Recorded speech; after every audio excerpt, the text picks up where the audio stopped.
नमस्कार दर्शकों, स्वागत है आपका और आप देख रहे हैं दर्पण झूठ नहीं बोलता। मैं हूं प्रीति। दर्शकों, अगर बात करें बलात्कार शब्द की तो शायद ये शब्द सुन के हम शॉक हो जाते हैं, स्तब्ध हो जाते हैं। शायद बलात्कार शब्द सुन के ही हमारे रोंगटे खड़े हो जाते हैं कि जब किसी महिला पे, किसी युवती पे या किसी बच्ची पे, अब तो बच्ची भी बोल सकते हैं, ये बलात्कार की वारदात होती है तो उसका इमोशनल, फिजिकल सब वो मन से या तन से टूट जाती है।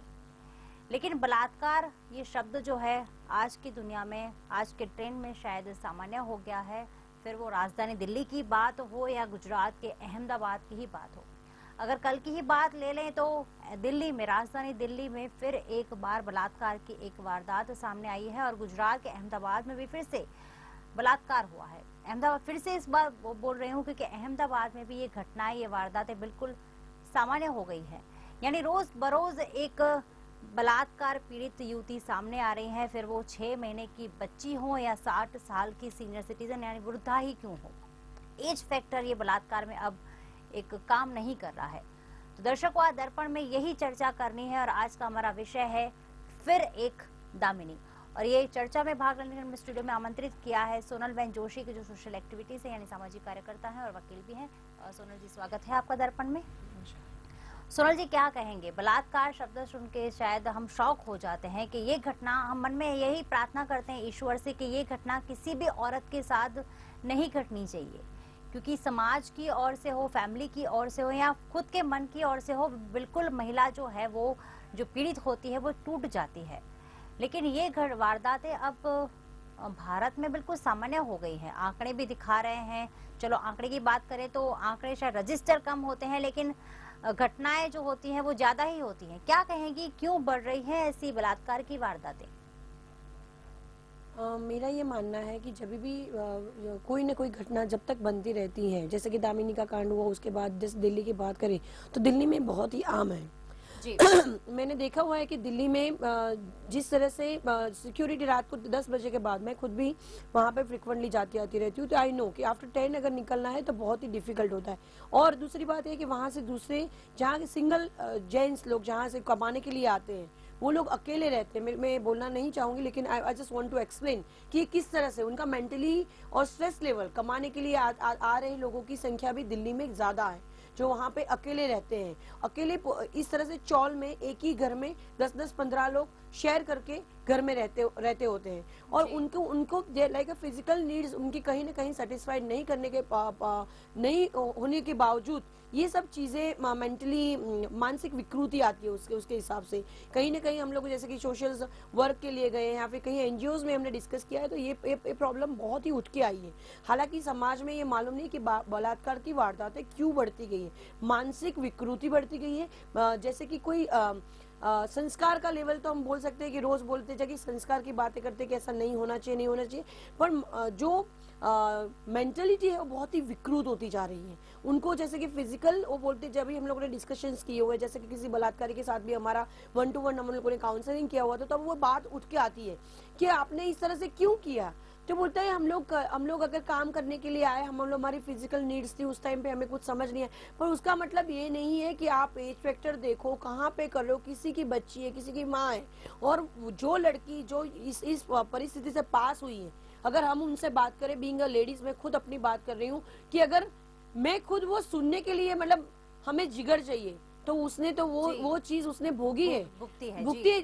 अगर जिस लड़की के साथ ये हिचकारी, जैसे बोलते हैं कि दर्दनाक कृत्य हुआ है, चाहे दामिनी हो, चाहे 6 महीने की लड़की, शी इवन डोंट नो क्या किस तरह से उसके साथ क्या हुआ है। अब तक वो अगर जब बड़ी होगी तब उसको मालूम भी नहीं पड़ेगा कि मेरे साथ क्या क्या हो चुका है। वेरी, जब ऑर्गन डेवलप नहीं हो चुके होते, बच्चे हैं, बच्चों के साथ आप कर रहे हो, तो आपको ये मानसिक विकृतियां बढ़ती रही। और लॉ है, लॉ इज ऑलवेज देयर, पर जब तक समाज में जागृति नहीं आएगी, टॉलरेंस, जब भी हम लोग बोलते हैं इस बात में, मैं हमेशा बोलती हूँ, चाहे डोमेस्टिक वायलेंस हो या फिर ये बलात्कार की, 0 टॉलरेंस जब तक हम नहीं अपनाएंगे, इनको बाहर, मैं चाहूंगी ये आरोपी बाहर कभी आने नहीं है, उनको फांसी की सजा ही होनी चाहिए। जी, ये बात तो शायद जब 2 साल पहले, ये 16 दिसंबर को शायद निर्भया कांड या दामिनी कांड बोल सकते हैं, उस जो एक रेप केस हुआ था, उसको 2 साल हो जाएंगे। जो पीड़ित महिला थी वो भी अभी हमारे बीच नहीं है, लेकिन उसके बिल्कुल उसके जो आरोपी थे उनको सजा मिली। लेकिन उस वक्त अगर माहौल देखा जाए तो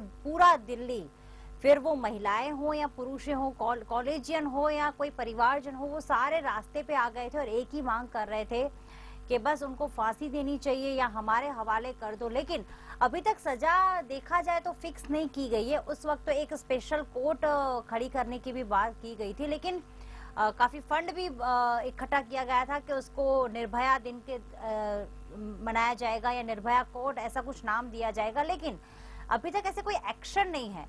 शायद ये एक कारण हो सकता है कि बलात्कार की वारदातें, आपने बोला फिजिकल नीड्स होती हैं, बिल्कुल उस पे भी हम चर्चा करेंगे, लेकिन सरकार हो या सुरक्षा एजेंसीज हो या पुलिस हो, वो भी अभी तक जागरूक नहीं हुई है। क्यों ऐसा? मेरा मानना यही है, अगर आपकी फिजिकल नीड है या आपका प्रॉब्लम है, यू कांट गो समवेयर। किसी कोई भी लड़की को लेकर आप छू नहीं सकते इस तरह से कि आपको किसी को, जैसे बोला गगल की बात कर रहे हैं आप, 27 इयर्स ओल्ड गर्ल, वो अपने जैसे कि उन्होंने कोई अमेरिकन यूबर पे उन्होंने एक टैक्सी को बुलाया था, टैक्सी आई और जाके उसके ऊपर अपन ड्राइवर खुद ही बोल रहा है, ड्राइवर कहाँ से, मतलब सुरक्षा कहाँ है, कहाँ पे कानून व्यवस्था है? अगर कानून व्यवस्था होती तो ऐसे जैसे कि हम लोग रात को कोई काम करके निकल रहे तो हमें बोलते हैं ऑटो वाला घर पे छोड़ देगा, वैसे इस तरह से टैक्सी वाला घर पे छोड़ा, वो खुद ही मतलब इतना हवसकार बंदा है, वो उस लड़की को बोलता है कि मैं, वो रोड था पूरा लोहे का, बोलता मैं घुसा दूंगा अगर तूने आवाज की तो। इस तरह से रेप करने के लिए, मतलब he is like a mentally, वो कितना गंदा बंदा होगा कि उसने कि पहले ही सोच लिया होगा, जब उस लड़की को जब बिठाया तभी उसके माइंड में कॉन्स्पिरेसी चल रही होगी, मैं उसको यहाँ तक ले जाऊं।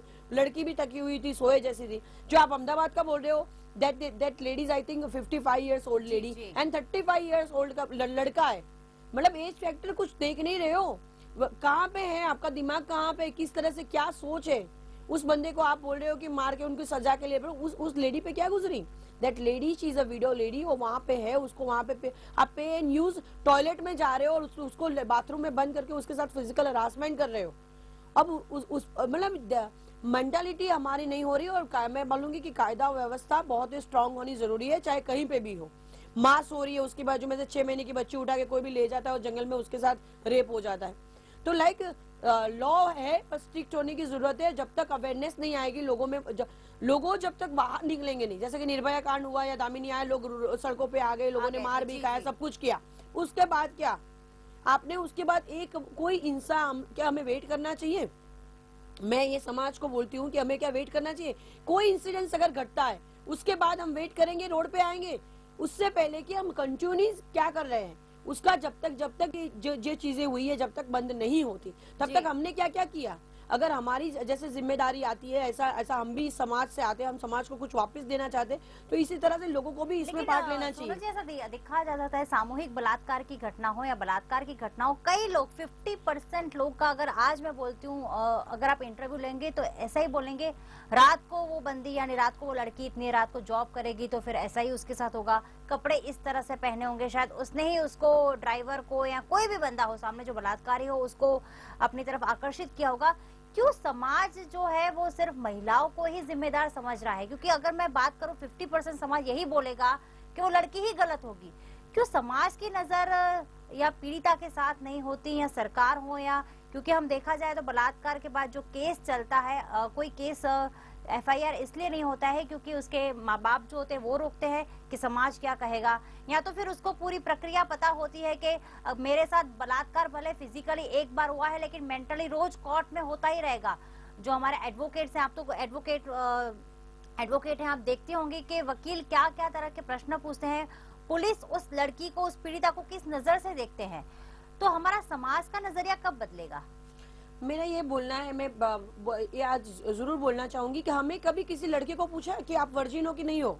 कभी किसी लड़के को क्वेश्चन नहीं किया जाता। जब भी शादी की बात आएगी या फिर कभी भी बॉयफ्रेंड गर्लफ्रेंड होंगे, तो पहले एक क्वेश्चन लड़की को पूछा जाएगा। जहां से हमारी मेंटालिटी वहीं से शुरू हो जाती है। जब तक वो मेंटालिटी जब चेंज नहीं होती तब तक ये समाज कभी नहीं बदलेगा। जब तक हम कोई भी क्वेश्चन होगा तो लड़की को पूछे क्यों खाना बनाना आना चाहिए जी, क्यों आना चाहिए? अगर हम लोग बात कर रहे हैं 21वीं सदी की, तो दोनों को आना चाहिए। क्यों आप लड़की को पूछ रहे खाना बनाना आता है आपको? अगर लड़की अकेली है तो वो मतलब चांस देखेंगे, अच्छा लड़की अकेली है, मतलब she is alone, she is your responsibilities. अगर हम ही ये नहीं समझेंगे तो उसके सिवा कुछ भी नहीं हो सकता। और बात करें, अगर आप बात कर रहे हो कि आपने बोला कि बलात्कार की घटनाएं बार बार घटी जा रही है, मानसिकता की बात कर रहे हैं हम लोग, चेंजेस की बात कर रहे हैं, पर जब तक आप नहीं समझोगे, आप अपने आप उसको रोकने के लिए क्या करोगे? आप अपनी लोग जा रहे हैं, कोई भी इंसिडेंस होता है वहीं से आप गुजर रहे हो, जब तक किसी को रोकोगे नहीं। अभी लड़की की छेड़छाड़ी देख लो, अगर मैं बोलूंगी रोज रेप होते, आपने बोले रजिस्टर्ड आंकड़े होते, लड़कियां डरती है, लड़की के माँ बाप डरते, क्यों? पर आप ऐसा क्या गुनाह हो गया कि लड़की, आपने बोलते लड़की पैदा करना गुनाह हो गया, अभी एक मेरे पास विक्टिम थी, क्यों गुनाह हो गया? अगर उसके साथ रेप हुआ है, जस्टिस करो, सामने आओ, आपकी फर्ज बनती है समाज में। आप क्यों एक एग्जाम्पल बिठाना नहीं चाहते कि उसको कड़क से कड़क कार्यवाही हो, उसके ऊपर सजा हो? अगर सजा की बात निकली है तो शायद ज्यादा से ज्यादा सजा जो है, लोग भले फांसी की मांग करते हैं, लेकिन अगर बोला जाए तो शायद 10 साल की सजा 10 साल की, जी 10 साल की सजा और दंड की, मतलब वहाँ पे है, वहाँ जोगवाई है, पर जोगवाई है। पर मैं ये बात जरूर बोलूंगी कि जब भी आप वो एक लंबा प्रोसीजर हो जाता है। अभी फास्ट ट्रैक कोर्ट से दामिनी का भी बहुत क्विकली डिसीजन आया। अभी एज के लिए भी मेनका गांधी जी भी बहुत अच्छा काम कर रही है कि चलो उनकी जो एज है वो 18 से 16 की जाए, क्योंकि अभी क्या हो रहा है कि जुवेनाइल के तौर पे 16 साल का बच्चा होता है, वो फर्स्ट अटेम्प्ट करता है, मतलब रेप करता है, बाद में 2 साल बाद छूट जाएगा, फिर से दूसरी बार करेगा। हाँ, उसकी सीरियसनेस बढ़ती है, उसकी सजा के प्रावधान बढ़ते, लेकिन जो बंदा बाहर बेल पे आएगा उसी एरिया का होगा। और ज्यादा से ज्यादा रेप की घटनाएं जो भी होगी, या तो या रिश्ते वालों से होगी या घर परिवारजनों की ओर से ज्यादा ये मामले छेड़छाड़ के होते हैं। आप उसी एरिया में रह रहे हो, उसी एरिया में रोज उस बंदे को देख रहे हो कि जिसने आपको मलिश किया था, जिसने आपके साथ गंदी हरकतें की थी, तो वो लड़की पे क्या बीतती है। और फर्स्ट फिजिकल आपने रेप किया, पर मेंटली उसका रेप रोज होता है। She is thinking every day. I met one girl, she is crying every day when she is taking a, वो रोज रोती थी, रोज सुबह उठती थी, रोज रोती थी कि मैं भूल ही नहीं पा रही हूँ। कितना काउंसलिंग कराया, साइकाट्रिस्ट के पास गए, फिर भी वो चीज वो नहीं भूल पा रही। अगर उसको न्याय मिल जाता है फिर भी वो तो नहीं, वो पूरी लाइफ टाइम वो चीज कभी उसके दिमाग में नहीं जाएगी। और प्लस वो आफ्टर मैरिज भी वो अपने हस्बैंड पे पूरा ट्रस्ट नहीं कर पाएगी, और मेंटली शी इज कभी ना कभी रेडी नहीं होती फिजिकल रिलेशन के लिए। वही डर एक जो बैठा होता है, वो डर पूरी जिंदगी उसके ऊपर